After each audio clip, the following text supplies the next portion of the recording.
अध्याय 6 ओवी क्रमांक 320 पासून आता सुरुवात करूयात.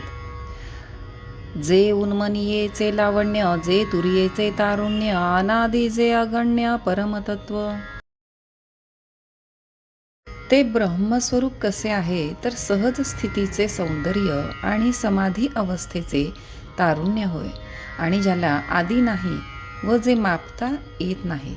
जे विश्वाचे मूळ, जे योगद्रुमाचे फळ, जे आनंदाचे केवळ चैतन्यगा. ते विश्वाचा आधार व योगरूप वृक्षाचे फळ आणि आनंदाचे केवळ जीवन होय. जे आकाराचा प्रांतू, जे मोक्षाचा एकांतू, जेथ आदी आणि अंतू विरोनी गेले. तेथे आकाशाचा शेवट होतो, ते म्हणजे मोक्षाची केवळ स्थिती असून त्या ठिकाणी आदी आणि अंत याचा लोप झाला आहे. जे महाभूतांचे बीज, जे महातेजाचे तेज, एवं पार्था जे निज स्वरूप माझे. ते ब्रह्म पंचमहाभूतांचे मूळ कारण व महातेजांचे तेज होय. सारांश पार्था, ते ब्रह्म माझे मूळ स्वरूप होय. ते हे चतुर्भुज कोंभेली, जयाची शोभा रूपा आली, देखोनी नास्तिकी नो केली भक्तवृंदे. साधू वृंदांचा नास्तिकांनी जेव्हा छळ केला तेव्हा हीच चतुर्भुज मूर्ती या स्वरूपापासून आकाराला आली. ते अनिर्वाच्य महासुख, पै आपणची झाले जे पुरुष, जयांचे का निष्कर्ष प्राप्ती बेरी. अर्जुना, असे हे महासुख अवर्णनीयच, परंतु याची प्राप्ती होईपर्यंत ज्या पुरुषांचे प्रयत्न अव्याहत चालले ते पुरुष स्वयमेव सुखरूप झाले. आम्ही साधन हे जे सांगितले, तेची शरीरी जिही केले, ते आमुचे निपाडे आले निर्वाळले या. आम्ही हे जे अष्टांगी योगाचे साधन सांगितले, ते स्वतः शरीराने जे करीतात ते योगाने तयार झाल्यामुळे माझ्याच योग्यतेस येतात. परब्रह्माचे निरसे, देहाकृतीची ये मुसे, ओती व जाहले तैसे दिसती अंगे. त्या योग्यांची शरीरे परब्रह्माच्या रसाने देहाकृतीच्या मुशीत ओतल्यासारखी तेजस्वी दिसतात. जरी हे प्रतीती हन अंतरी फांके, तरी विश्वची हे अवघे झांके, तव अर्जुन म्हणे निके साचची जिहे. जर हा अनुभव अंतर्यामी प्राप्त झाला तर हे सर्व विश्व त्याला मावळते. तेव्हा अर्जुन म्हणाला, देवा, आपण बोलला ते सत्य आहे का? जे आपण आता देवो, हा बोलिले जो उपाओ, तो प्राप्तीचा ठाओ म्हणोनी घडे. देवा, आपण आता जो हा उपाय सांगितला तो ब्रह्मप्राप्तीचे ठिकाण आहे, म्हणूनच त्या ठिकाणी ब्रह्म साक्षात्कार होतो. ये आभासी जे दृढ होती, ते भरवसेनी ब्रह्मत्वा येती, हे सांगती याची रीती कळले मज. आपण जो हा मार्ग सांगितला त्याचा दृढ अभ्यास करणारे खरोखर ब्रह्मपदाला पावतात, हे आपल्या सांगण्यावरून मला समजले. देवा गोठीची हे ऐकता, बोधू उपजतसे चित्ता, मा अनुभवे तल्लीनता नोहेल केवी. देवा, आपण सांगितलेली गोष्ट ऐकतानाच मनात ज्ञान उत्पन्न होते, तर मग तिचा अनुभव घेणाऱ्याला तद्रूपता कशी बरे प्राप्त होणार नाही. म्हणून येथ काही अनारिसे नाही, परी नाव भरी चित्त देई बोला एका. म्हणून हे जे आपण सांगितले यात काही संशय नाही, परंतु क्षणभर मी जी विनंती करतो तिकडे लक्ष द्यावे. आता कृष्णा तुवा सांगितला योगू, तो मना तरी आला चांगू, परी न शके करू पांगू योग्यतेचा. कृष्णा, आता तुम्ही जो मला योग सांगितला तो माझ्या मनाला फार आवडला, परंतु माझी योग्यता कमी असल्याकारणाने माझ्या हातून काही तो होणार नाही. सहजे अंगिक जे तुले आहे, ते तुली याची जरी सिद्धी जाये, तरी हाची मार्गू सुखोपाये अभ्यासीन. माझ्या अंगात जेवढी शक्ती आहे तेवढी खर्च करूनही जरी हा शेवटाला जाईल, तरी देखील मी मोठ्या समाधानाने याचा अभ्यास करीन. ना तरी देवो जैसे सांगतील तैसे आपण पे, जरी न ठकेल तरी योग्य ते विण होईल त्यांची पुसो. किंवा देवा, तुम्ही जसे सांगता तसे माझ्याने जर न करवेल तर आपल्या योग्यतेच्या मानाने आपल्या हातून जे होईल तेच आपण विचारावे. जीवींची ऐसी धारण, म्हणून पुसावया जाहले कारण, मग म्हणे तरी आपण चित्त देई जो. अशी माझ्या मनात इच्छा निर्माण झाल्यामुळे आपल्याला विचारण्याचे कारण पडले. अर्जुन म्हणतो, तर मग देवा, आपण इकडे लक्ष द्यावे. हा हो जी अवधारिले, जे हे साधन तुम्ही निरूपिले, ते आवडतयाही अभ्यासिले फावो शके. महाराज, आपण हे जे योग साधन सांगितले ते ऐकले, परंतु वाटेल त्याने याचा अभ्यास केला तर या योगाची प्राप्ती होईल काय? किम योग्यते विण नाही ऐसे हन आहे काही, तेथ श्रीकृष्ण म्हणती काही धनुर्धरा. किंवा हे योग्यतेशिवाय होणारच नाही असे आहे की काय? तेव्हा श्रीकृष्ण म्हणाले, अर्जुना, हे तू काय विचारलेस? हे काज किरनिर्वाण परी आणि कही जे काही साधारण, तेही अधिकाराचे ओढवे विण काय सिद्धी जाय.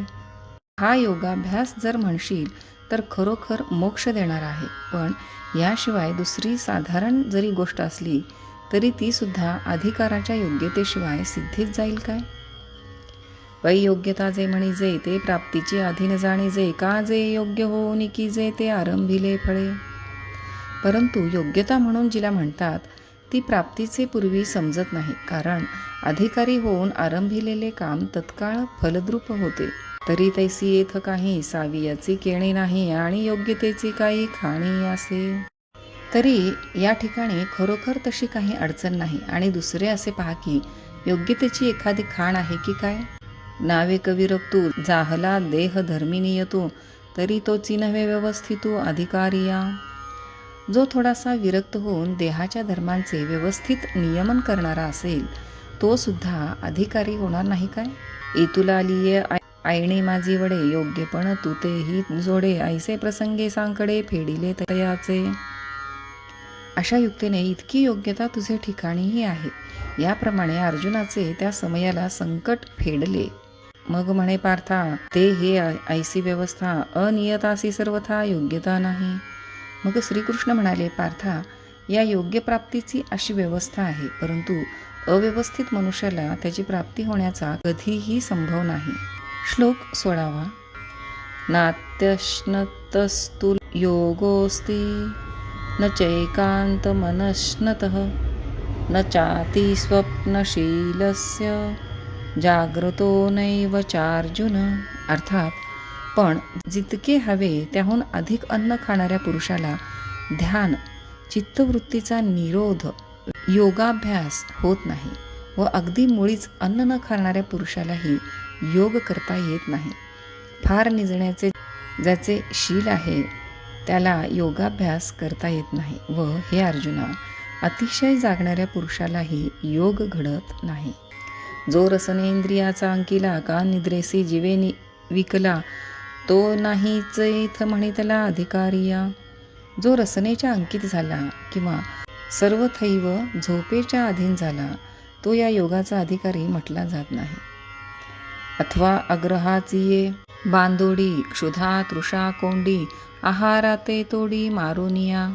अथवा दुराग्रहाच्या आवेशात जो भूक आणि तहान मारतो आणि जेवण कमी करीतो. निद्रेची या वाटा न वचे, ऐसा दृढी वेचेने अवतरणे नाचे, ते शरीरची नव्हे तयाचे मा योगू कवणाचा. आणि झोपेचे नाव देखील न घेता बळकट अभिमान धरतो, त्याचे शरीरसुद्धा त्याच्या अधीन राहत नाही, मग त्याला योग कोठून साध्य होणार? म्हणून अतिशय विषयो सेवावा, तैसा विरोधू नो हावा, काम सर्वथा निरोधावा हेही नको. म्हणून विषयाचे अतिसेवन करण्याची किंवा त्यांचा अगदीच त्याग करण्याची इच्छा करू नये. सर्व गोष्टी नियमित असाव्यात. श्लोक 17. युक्ताहार विहारस्य युक्तचेष्टस्य कर्मसु युक्तस्वप्नावबोधस्य योगो भवति दुःखः. अर्थात, ज्याचा आहार, अन्नाचे परिमाण व विहार जाणे येणे वगैरे परिमित असते, त्याचा कर्मांमध्ये परिमित चेष्टा करणाऱ्या योग्याचा, झोप व जागणे ही दोन्ही ज्याची परिमित आहेत त्याचा योग सर्व संसार दुःखाचा घात करणारा होतो. आहार तरी सेविजे, परी युक्तीचे नि मापे मविजे, क्रिया जात आचरिजे तयाची स्थिती. अन्न भक्षण करावे, पण ते युक्तीने परिमित करावे. त्याचप्रमाणे जी जी कामे करावयाची तीही सर्व युक्तीनेच प्रमाणात आणावी. मितला बोली बोलीजे, मितली या पाऊली चालीजे, निद्रे ही मानो दिजे अवसरे एके. भाषण परिमित असावे. त्याचप्रमाणे व्यायामही माफक करावा व झोपही नेमलेल्या वेळीच घ्यावी. जागणे जरी झाले तरी होवावे ते मितले, येतुले निधातु साम्य संचले असेल सहजे. जागरण जरी करावयाचे झाले तरी ते नियमित वेळेपर्यंत करावे. अशा नियमित रीतीने आचरण केल्यावर शरीरातील रक्ताधिक सप्तधातू आपोआप समतोल राहतील. ऐसे युक्तीचे निहाते, जे इंद्रियाम ओपिजे भाते, तै संतोषासी वाढते मनची करी. अशा प्रकारे बेताबेताने इंद्रियांची तृप्ती केली म्हणजे आपले मनच संतोषाची वृद्धी करीते.